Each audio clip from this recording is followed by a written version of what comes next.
George, the curious little monkey.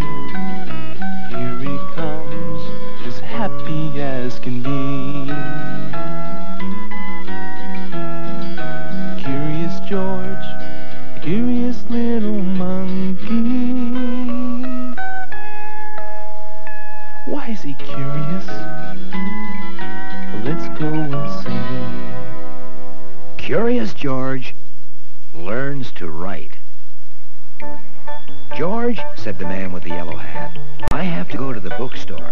You stay here and wait for me, and don't get into trouble."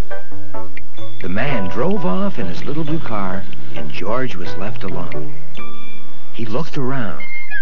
Nothing but books. He went over to a shelf and picked out the biggest one. It was full of lines and dots. What were they for? George was curious. He pulled out one page. Soon there was a mountain of paper around George. In a little while, his friend came back from the bookstore.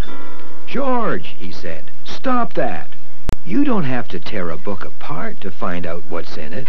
You have to learn to read it. Why don't I start by teaching you the alphabet?" "This is A," he said. "The A is the first letter of the alphabet. What do you think it looks like?"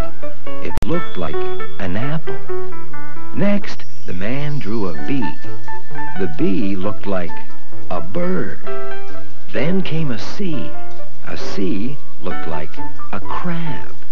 "George," said the man, "let's learn one more letter and then we'll have lunch." And he drew a D.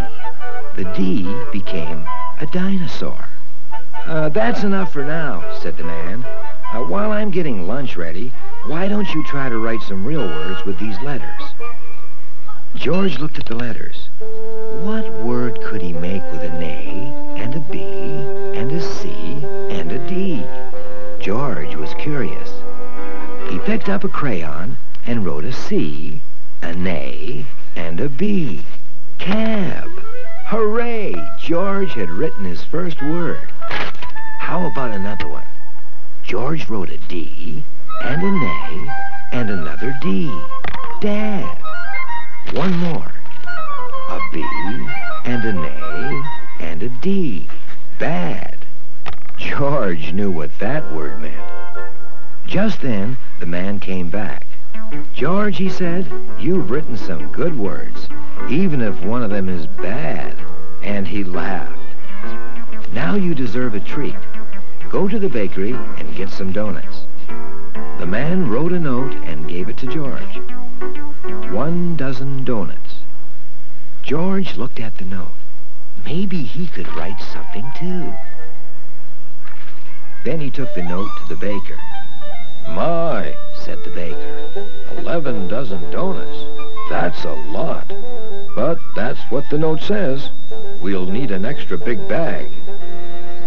The baker got a big bag, filled it with donuts, and gave it to George. The bag was bigger than George. He could hardly carry it home. "Why, George," said the man, "what's going on? It looks like you've been fooling around with my note. It was only for 1 dozen donuts. But none for you now. Let's have lunch and then we'll finish the alphabet." After lunch, they went back to work. "E is an elephant," said the man.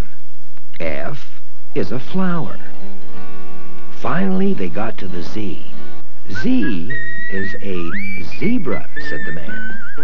"Now you know all the letters, George, and now you may have a donut." And so he did. There were enough donuts for a whole month.